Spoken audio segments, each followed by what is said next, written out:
नमस्कार. मी ॲडव्होकेट विनोद भाले.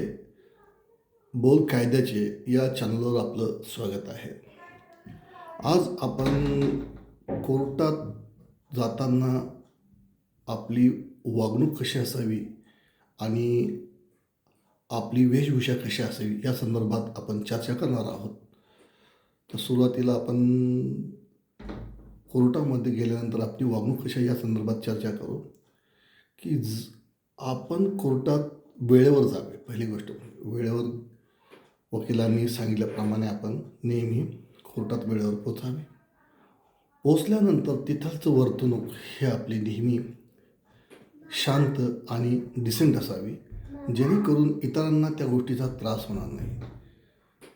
कधी कधी कसं असतं की एखाद्या दिवस आपण जातो आणि आपण बोलताना जोरजोरात बोलतो, जेणेकरून न्यायालयीन कामकाजात थोडी अडथळा निर्माण होऊ शकतो आणि इतरांना त्याचा त्रास होतो. त्या अनुषंगाने आपलं नेहमी बोलणं हळू असावं आणि आपला मोबाईल हा नेहमी सायलेंट मोडवरच असावा, जेणेकरून त्याचा इतरांना किंवा न्यायालयीन कामकाजात त्रास होणार नाही. आपले बोलणे न्यायाधीश आणि वकील यांच्याशी नम्रतेने असावे. न्यायाधीशांनी विचारलेल्या प्रश्नाला आपण योग्य ते उत्तर द्यावे. उत्तर देताना बोलण्याची टोनिंग ही नेहमी नम्र असावी. आपण बाकीच्या सगळ्या गोष्टीला विचार नेहमी करत असतो, पण एका गोष्टीचा आपण विचार करत नाही की आपण कोर्टात गेल्यानंतर आपली वेशभूषा कशी असावी.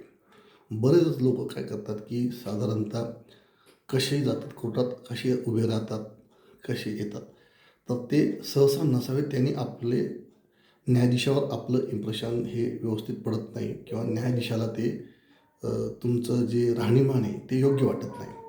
त्या अनुषंगाने त्याचा विपरीत परिणाम एखाद्या वेळेस होऊ शकतो. कोर्टात जाताना आपली राहणीमान ही साधी आणि स्वच्छ असावी. कपड्याचा पेहराव हा नेहमी फॉर्मल याच्यात असावा. शक्यतोवर जीन्स किंवा टी शर्ट वगैरे असे कपडे न घालता आपण फॉर्मल कपडे घालून सहसा यावे. हाफ बायाचा शर्ट असला तर काहीच प्रॉब्लेम नाही, पण फुल बायाचा शर्ट असताना त्याच्या बाह्या दुमडलेल्या नसाव्या. त्याचे दोन्ही बाह्यांचे बटन व्यवस्थित लावलेले असावे. आणि महिलांनी हे साधे कपडे वापरावे. फॅशनेबल कपडे घालून कोर्टात येऊ नये. आर्टिफिशियल ज्वेलरी किंवा उंच हिलचे चप्पल, सँडल्स ह्या नेहमी टाळाव्यात, जेणेकरून तुमचं जे आहे राहणीमान हे व्यवस्थित दिसलं पाहिजे. येताना नेहमी कोर्टात आपण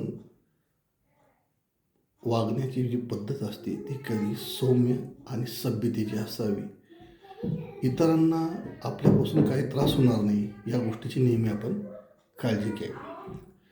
शक्यतोवर फॅन्सी वस्तू किंवा आर्टिफिशियल वस्तू ज्या आपण वापरतो त्या नेहमी वापरू नये. त्याचं कारण असं आहे की त्यामुळं त्या वस्तूमुळे इतरांना त्याचा त्रास होऊ शकतो. यामुळे कधी अशा वस्तू आपण वापरू नये.